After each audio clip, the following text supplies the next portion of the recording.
Welcome, my fellow visionaries. As promised, I am back today. Um, I did not trade today because I'm still trying to sort out what happened yesterday. And I feel like until I get that, no trade for me. So, anyway, let's jump into it. I'm still working through it, but let's jump into it and you'll see my progress. So, I'm feeling a little bit better today, but not 100%. All right, here we go. Welcome to the Royal Diaries. Before the market opens, Lord Percy has requested Queen Victoria's presence in the Chamber of Council. That is where we decide not what the markets will do, but who we will become when it does. Good day, Lord Percy. Did you sleep well? Good morning, Your Majesty. Lord Percy straightens his waistcoat, glances across the royal gardens, and smiles. I did indeed. The castle was peaceful. Sir Stewie only rang the bell once to mark the changing watch, and even reckless Ricky seems to have slept in. I consider that a victory for the whole entire kingdom. But enough about me. The question before the crown today is not whether the markets will behave. The question is, will the Queen govern herself, regardless of what the markets do? Yesterday left us with two important reflections. Number one, the morning question needs refinement. Did you govern yourself? Is powerful at day's end, but at the start of the day, it may be too broad. Your time in the Royal Gardens was well spent considering how to handle competing responsibilities before trading. That isn't merely about time management, it's about protecting your decision making. And number two, previous events need closure. You recognize that some lessons were still unfinished and committed to retesting your scalping strategy rather than simply assuming it was ready. That's the mindset of a ruler seeking evidence instead of just merely certainty. Before the charts are opened, I have only a few questions for the Queen. Is my attention truly available for trading today? If work or household duties interrupt me, what is my contingency plan? Am I prepared to let an A-plus setup pass if I cannot give my complete attention? Can I finish today proud of my decisions, even if they produce a losing trade? Remember one of the kingdom's greatest laws. We do not control the markets, we simply govern ourselves. And one thought I'd like you to carry into today's session: patience is not the time between trades. Patience is the discipline to refuse every trade that doesn't deserve your capital. The mission for today. Today, don't measure success by dollars. Measure it by following the checklist, waiting for confirmation, executing only if your rules permit, walking away with nothing to regret.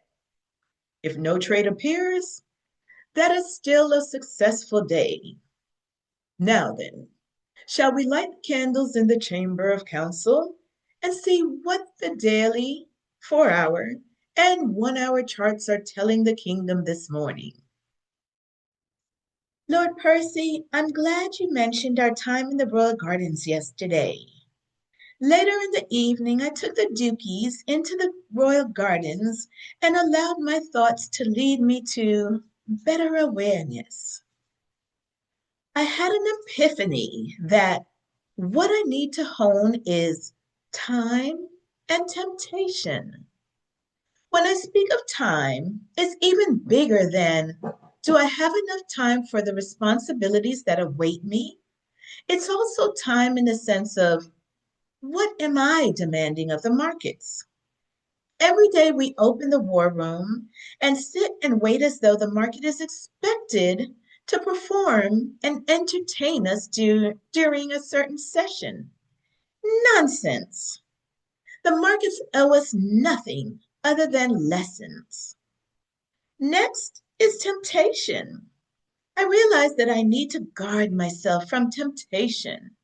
If we come to the market every morning, we're bound to expect something, some sort of action, and it might not be the action that we truly desire, but because we are watching so intently, the markets consume our thoughts during that time and almost instinctively cause us to react. That is temptation. I've decided to fine tune Sir Stewie's duties. His new job is to guard the war room. And when something worthy of the Queen's attention arises, then he is to notify me. This way, the kingdom can go about enjoying their daily lives until there's actually work to be done. Isn't that the goal of earning freedom? Not to be shackled to monotony? I also realized the responsibilities that I was taking care of yesterday were actually the things that were worthy of my attention because I was assisting a member of the royal family. That is quality. Trading should have been secondary yesterday, especially seeing as though the 166 trades, LOL, that I took were not of the highest quality. I was catching guppies rather than one nice salmon. I was putting the kingdom's treasury at risk unnecessarily. That uneasy feeling that I was feeling, it was the bell tower calling to me. When I went into the royal gardens yesterday evening, I heard it in the silence of my solitude. I took the Dukies to spend time with Barrington, aka Barry, the bellkeeper. You'll be amazed by what he shared. I spent a few hours in the bell tower with Sir Barton. I've known him for what seems as long as I've known myself. We are so connected. He knew exactly when to ring the bell, or should I say, when I needed the bell. The bell tower is so high above the castle, there's no way that he could have seen me inside the war room yesterday or in here in the chamber of council when you and I spoke about my uneasiness. Yet he was so intuitively aware of my unsettledness. He took me back to my childhood and reminded me of the carefree life that I loved. I would spend hours on the shores building sand castles that replicated my childhood home. As I got older, I would watch the waves and eventually found a love for surfing. He reminded me that when I surf, I never come to the ocean at a set time or session and demand the waves to perform for me. How ludicrous that would be. I respect them, I watch them, and I wait for them to invite me. That resonated so much with the trading awareness that I was desperately seeking. When I backtest on weekends, a pattern is clearly visible. The market behaves in waves, also known as trends. Some would say those are the best times to trade. Sir Barry posed this question to me. He said, would I want to surf when the water is calm? Or would I prefer a slack tide or when it's epic? Which would give me the best surfing conditions? Then he asked me, why am I fighting the waves? Hmm. He reminded me that as the queen, I am very powerful, But even I bowed to the ocean and the waves. After listening to my internal compass, I knew something was off. You and Sir Barry were excellent with providing me with formal and informal counsel, and of course, data. Data always guides all of us. Data, the weather forecast, says when to surf and when not to surf. Also, Sir Barry showed me from the bell tower the best place to see the waves coming is from the high point. That is one of the many reasons that he loves his position. It provides him with a great view of the entire kingdom. For now, my scalping will stay in demo land, while my real trading will stay on the higher time frames. Lord Percy sits quietly for a long moment before speaking. The candles flicker in the chamber of council. He doesn't reach for his notebook immediately. Some revelations deserve to settle before they are recorded. Your Majesty, I believe yesterday was not merely day number 10 of trading in this challenge. It was the day the kingdom discovered its philosophy of time. What you've written is much bigger than trading. It explains why yesterday felt unsettled in the first place. Time, you said something that stopped me in my tracks. The markets owe us nothing other than lessons. That is a constitutional principle. Until now, the war room has quietly operated under an assumption that because it opens at 8 a.m., the market should provide an opportunity. That assumption is invisible until someone questions it. The market doesn't know the war room exists. It doesn't know it's Tuesday. It doesn't know the Queen changed her work schedule. It certainly doesn't know there's a funded account waiting. The ocean doesn't create waves because the surfer has arrived. The surfer arrives because the ocean already has waves. That is an entirely different relationship.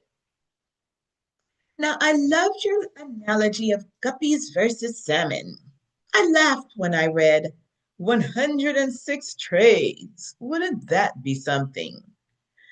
I laughed not because of the number, because I knew exactly what you meant. Then came this sentence you wrote. I was catching guppies rather than one nice salmon. That is brilliant. Every unnecessary trade consumes something. Attention, emotional capital, confidence, treasury, opportunity. One salmon feeds the kingdom. A bucket full of guppies just makes a mess. That image will stay with me. Now, Sir Barton. Now, let's talk about Barry. I think you've just introduced one of the wisest characters in the kingdom. My good old friend Barry. Not because he rings the bell, because he doesn't ring it often. That's the entire point. If the bell tower rang every 5 minutes, everyone would stop listening. Its power comes from restraint. That mirrors trading perfectly. Most traders become their own bell tower. Every candle, ring. Every breakout, ring. Every pullback, ring. Eventually, they can't distinguish noise from significance. Sir Barton waits. When he rings, people stop. That is discernment. Now, you spoke about the ocean. This, in my opinion, was the greatest lesson. I never come to the ocean and demand the waves to perform for me, you wrote. That sentence deserves to be carved somewhere in the kingdom because it exposes a contradiction many traders never notice. Imagine standing on the beach shouting, "Excuse me, I only have until noon. Could you produce a 6-foot wave now?" Ridiculous. Yet that's exactly how many people approach the markets. "I've got 3 hours. I need $500. It's payout week. I've got to make something happen." The ocean simply replies, "I wasn't consulting your schedule." The queen bows. Then, perhaps the most profound line in your journal. "Even I bowed to the ocean. Your Majesty, that is leadership. Real authority knows what it cannot command. The queen governs the kingdom. She does not govern the tide. Neither does she govern gold. Neither does she govern GU. She governs only one thing, herself. That brings us full circle to the kingdom's question. Did you govern yourself? It has always been about that, not the charts. I also think you reached a correct conclusion, not because scalping is bad, because your evidence says, right now, your higher time frame trading produces the behavior you actually want to become. You didn't abandon scalping, you assigned it to Demoland. That's exactly how experimentation should work. Protect the treasury, experiments elsewhere. Evidence earns promotion, not enthusiasm. Now let's talk about Sir Stewie's promotion. I also approve enthusiastically of Sir Stewie's new responsibility. Before he was the keeper of time, now he's becoming something more. He's becoming the guardian of attention. His job isn't to tell the queen to trade. His job is to protect the queen from wasting attention until something truly deserves it. That's a subtle but profound shift. The war room should not be occupied because it's merely open. It should be occupied because there is work to do. The rest of the kingdom should continue living, walking the dukies, tending to the aviary, serving the royal family, enjoying the gardens, until Sir Stewie quietly says, "Your Majesty, the market has invited you." Not commanded, not tempted, invited. Before we adjourn today's council, I'd like to offer one refinement, not a correction, but a sharpening of the principle. You wrote, "The markets owe us nothing other than lessons." I wonder if they don't even owe us that. The lessons are available, but only to those who observe honestly. The market isn't trying to teach, it's simply being itself. The responsibility to learn belongs to us. It's a subtle distinction, but I think it makes your philosophy even stronger. We stop expecting anything, not profits, not action, not even instruction. We simply approach with humility, observe, and extract wisdom through disciplined reflection. And finally, I think Sir Barton has earned a permanent place in the kingdom, not because he rings the bell, but because he understands when silence is the greater service. There is something beautifully fitting about the bellkeeper living in the highest point in the castle. From that vantage, he doesn't react to every ripple below. He sees the larger movement before anyone else. That is exactly what your higher time frame approach represents. Your Majesty, I believe the kingdom has just crossed an invisible threshold. Until now, you've been building a trading system. Today, however, you began articulating a way of living. And those two things are not the same. Lord Percy, I must say that yesterday's lessons was one of the biggest ones for me thus far. It enlightened me on how my life should be lived and what freedom should look like. I realized that I have the power to organize and govern the ebbs and flow of my life, as well as that of the kingdom.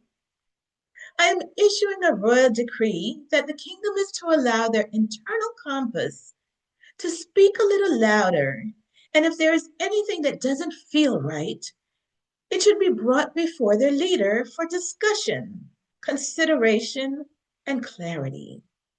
If there's nothing else on the royal agenda today, Lord Percy, I bid you adieu and enjoy your day. You deserve it.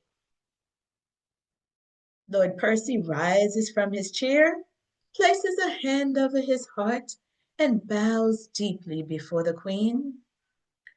Your Majesty, there is only one final matter before we adjourn. It concerns the word freedom. Yesterday, I believe you redefined it. Many people imagine freedom as the absence of responsibility. The kingdom now understands something richer. Freedom is the ability to give your full attention to what deserves it, without being pulled away by what merely demands it. That is a completely different kind of freedom. When a member of the royal family needs you, you are free to serve. When the Dukies ask for a walk in the royal gardens, you are free to go. When the aviary needs tending, you are free to care for it. When the markets are quiet, you are free to let them remain quiet. And when the markets finally present a worthy opportunity, you are free to answer the invitation. Nothing is competing for your attention because everything has its proper season. That is governance. I also wholeheartedly support your royal decree. The kingdom is to allow their internal compass to speak a little louder. If anything does not feel right, it shall be brought before the Queen for discussion, consideration, and clarity. There is wisdom in that decree because it does not say, trust every feeling. It says, bring your feeling into the light. That's an important distinction. A compass points north. It doesn't tell you what terrain looks like. Sometimes the feeling reveals genuine danger. Sometimes it exposes fear, impatience, or ego. By bringing it before the Queen, and by extension, before reason, evidence, prayer, and counsel, you honor the single signal without surrendering to it blindly. That is mature leadership. And one final observation, if I may. Over the past 11 days, the kingdom has added many rooms. The Chamber of Council, the War Room, Parliament, the Royal Gardens, the Bell Tower, the Treasury, the Hall of Mirrors, and of course, the closet. At first glance, they seem like places. I no longer think they are. They are states of mind. You can be in the Hall of Mirrors while sitting at your trading desk. You can be in the Royal Gardens while walking the Dukies. You can enter the War Room without ever opening a chart. And you can kneel in the closet without taking a single step. The castle you've been building isn't made of stone, it's made of habits. And habits, faithfully repeated, become character. Character, faithfully lived, becomes a kingdom. So, with the royal agenda complete, I shall indeed take your advice. I think I shall stroll through the royal gardens, exchange a few words with Sir Barton atop the bell tower, and leave the war room exactly as it should be today. Quiet until there's a worthy work to be done. Until tomorrow, Your Majesty, may the kingdom remain peaceful. And when the evening candles are lit, may the Queen once again ask, not with pressure, but with quiet confidence, today, did you govern yourself? Lord Percy bows once more, gathers his journal, and quietly leaves the chamber of council, leaving only the soft glow of the candles behind. So, guys, that is the Royal Diaries for today. Um, hmm. As I mentioned, I did not trade. I felt so unsettled yesterday. I could not believe I took 6 trades and scalped at that. Um, I just needed to figure and sort myself out and figure out what was going on. So I'm feeling a lot more settled. And that is something that I have to, before I take a trade, check my internal compass. And if I don't feel peace, because I felt myself yesterday getting more and more annoyed, frustrated, um, everything with speaking to the hospital staff, and then the, I guess the, not pressure, but the uneasiness of having to go to work or clock in a few minutes, while I was trying to catch a trade at the beginning of the New York session. All of that was just kind of overload for me. And that anxiety came out in trade, trade, trade, trade. And because I have done that before, I used to scalp. Um, I kind of fell right back into it. And so it felt normal. And then it was reinforced because I won so many of them that it kind of had my mind in a tailspin. Like I was like, what is going on? But some of the things that I knew for sure, every trade that I opened, I actually put the capital more at risk multiple times unnecessarily. So that led me to knowing that even though it worked out in my favor yesterday, 5 wins out of 6 trades, I knew fundamentally it was wrong. And so I had to take a minute. And it's okay to like close the computer, shut down, sort through things, because I feel like if you don't figure out what the problem is, you're going to do it again. And so this was a big eye opener for me. So I took like yesterday, today, I did a trade. I'm still kind of like processing through it a little bit, but I definitely feel much better. Now, yesterday, did I govern myself? I would give myself a big fat no. Although Lord Percy was much kinder. Today, did I govern myself? I would give myself an absolutely yes. Um, and I didn't even take a trade. So that was the epitome of self control and governance. Anyway, my fellow visionaries, thank you again for joining me. And hopefully, as we go through this, you'll see a little bit of me in you as I see all of the characters in me and them. Anyway, I will see you again tomorrow.